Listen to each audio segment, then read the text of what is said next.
پناہ مانگتا ہوں میں اللہ کی شیطان مردود سے۔ بسم اللہ الرحمن الرحیم۔ شروع اللہ کا نام لے کر جو بڑا مہربان نہایت رحم والا ہے۔ بسم اللہ الرحمن الرحیم ورحمۃ اللہ وبرکاتہ۔ خواتین و حضرات، اسلامک وظائف یوٹیوب چینل میں آپ کو خوش آمدید کہتے ہیں۔ سب سے پہلے میری آپ سے ایک چھوٹی سی ریکویسٹ ہے، جن لوگوں نے میرے چینل کو ابھی تک سبسکرائب نہیں کیا تو پلیز میرے چینل کو ضرور سبسکرائب کریں اور ساتھ گھنٹی کے بٹن کو ضرور دبا دیں تاکہ آپ کو میری آنے والی نئی ویڈیوز ملتی رہیں۔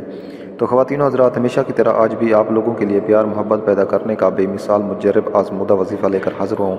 تو وظیفہ کرنے سے پہلے آپ نے 5 وقت نماز پابندی کے ساتھ پڑھنی ہے اور ایک تسبیح سبحان اللہ، الحمدللہ، اللہ اکبر اور استغفار کی تسبیح لازم پڑھنی ہے، اور اس کے بعد آپ نے 2 رکعت نماز حاجت پڑھنی ہے۔ پھر رخ قبلہ کی طرف کر کے اول آ کر درود شریف پڑھنا ہے اور اپنے مقصد کی کامیابی کے لیے اللہ تعالیٰ کے حضور عاجزی و انکساری کے ساتھ دعا کرنی ہے۔ اگر کوئی بھی وظیفہ سمجھ میں نہ آئے تو آپ ہم سے پوچھ سکتے ہیں، اور ہر وظیفے کی اجازت لینا ضروری ہے، تو اس لیے آپ ہمیں کومنٹس میں اپنا نام لکھ کر کومنٹس کر دیں، ہم آپ کو اجازت دیں گے، ثم انشاءاللہ آپ کا مسئلہ حل ہو جائے گا۔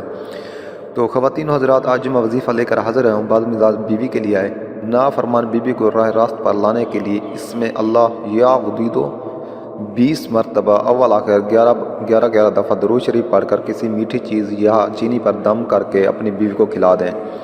یہ عمل مسلسل 5 دن کریں، اور اگر ممکن نہ ہو تو یہ عمل چینی پر دم کر کے گھر میں استعمال ہونے والی چیز میں ملا دیں، انشاءاللہ بیوی آپ کے تابع ہو جائے گی۔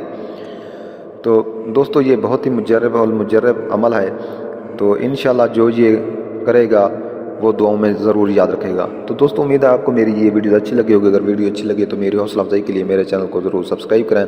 ملتے ہیں نیکسٹ ویڈیوز میں، تب تک کے لیے اجازت، اللہ حافظ۔